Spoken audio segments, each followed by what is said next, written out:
This photomicrograph shows the transverse sections of some blood vessels. When identifying the types of blood vessels in photomicrographs, we often observe the following features of the blood vessels. Shape of the cross-sections.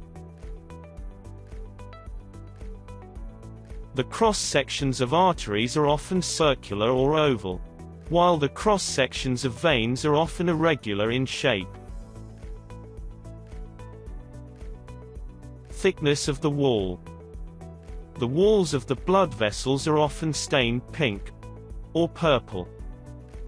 Arteries have a relatively thicker wall when compared with the size of the lumen. Veins have a thinner wall. The wall of capillaries is the thinnest. It is only 1 cell thick. Size of the lumen. The lumens of blood vessels are lighter in color.